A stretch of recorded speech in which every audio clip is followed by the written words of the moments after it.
We'd like to welcome you here to Icons of Miami Vice, which I know you had a major part in. Can you tell us exactly what your job is with Miami Vice? Well, I'm in charge of the paint department.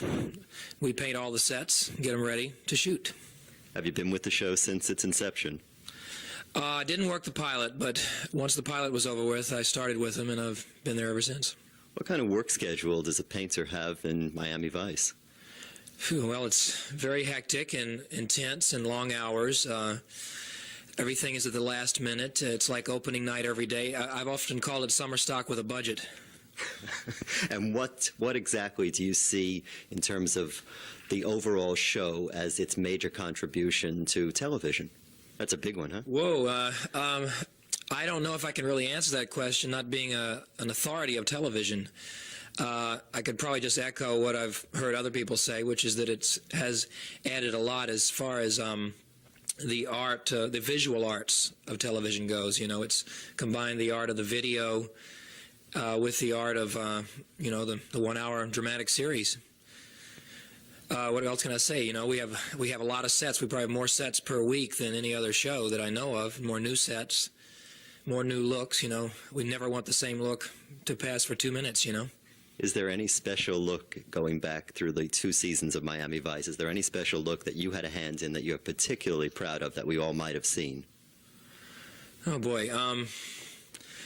Well, almost every show, the painters, I think, contribute quite a bit. I don't know if one more than another. I guess a show that would have more painting in it, we would contribute more because we work with the art director and set decorator, so on, to create these looks, you know, to create a wall surface or create a texture or a facade. And we're very much a part of what finally comes about, you know. I think we have a lot of freedom to work within sort of parameters that he would give us, colors and shapes, you might say. But as far as a particular one... one crazy look, something wonderful. You can think of it, Lyle. Well, I can just look at the wall behind me and say there's a wall there, a purple wall with silver squares all over it. It took us about half a day to put all those squares on it. And it was a while, it was a very jittery look, but it was so perfect for the scene. The scene was a jittery, intense, nervous scene between the 2 stars and the guest star. And I think that wall worked pretty beautifully for that, you know. It's just an example of how some of these things can look so crazy when we're doing them.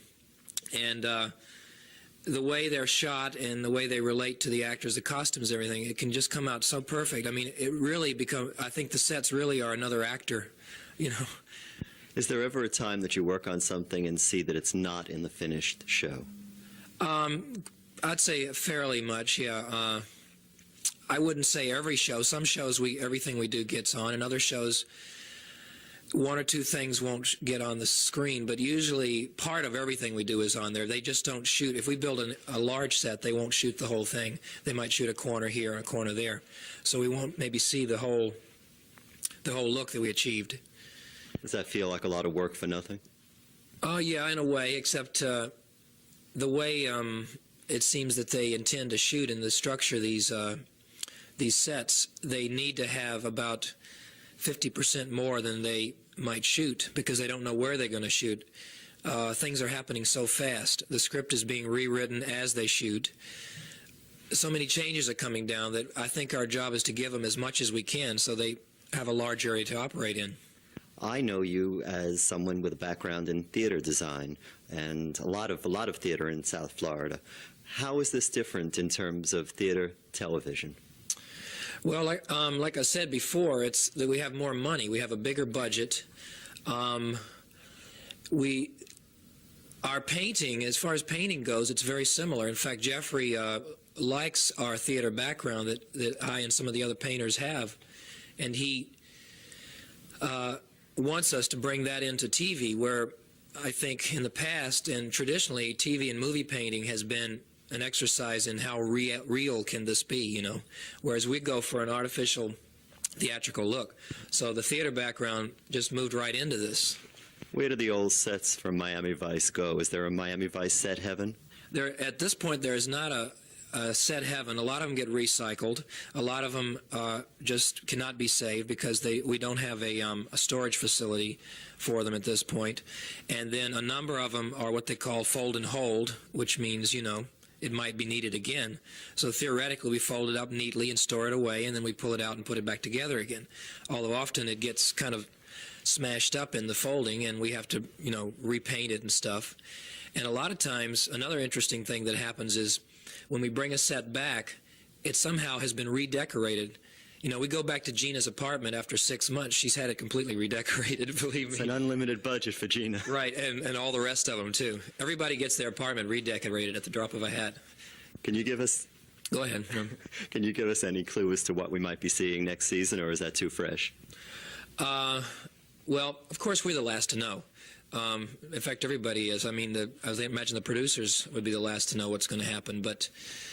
From what I'm hearing and seeing on the drafting boards, that they are trying to make some of the sets more efficient use of our two big studio spaces. The OCB set, which is our main office set, is growing in size. Although OCB? OCB, I don't know what it stands for. Nobody does. It's one of those mysterious things, but it's the green set where they all go and have their coffee and walk around their shirt sleeves.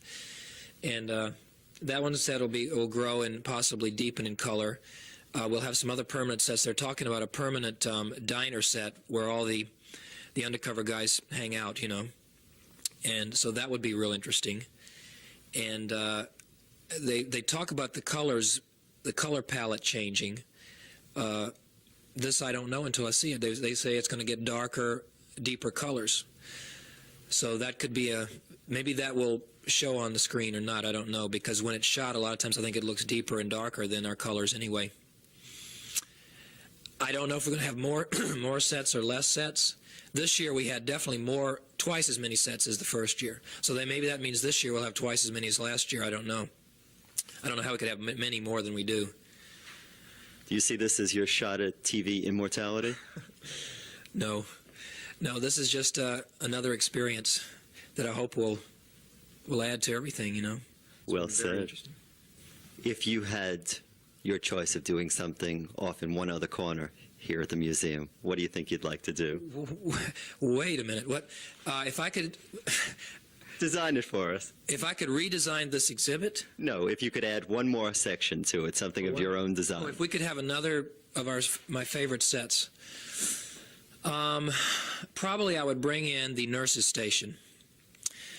Probably nobody's really aware of this nurses' station, but we go back to a hospital set about every other show. People constantly have to go to the hospital in Miami Vice, and so this hospital set has become quite a showpiece, I think, and we built this incredibly elaborate counter and back section called the nurses' station, which is like, nurses in space or something. I don't know how to describe it, but it's really wild. And I would probably bring that in if we had the room, because it's also been repainted about 14 times to be different things. Again, we thank you. Well, it was great to be here.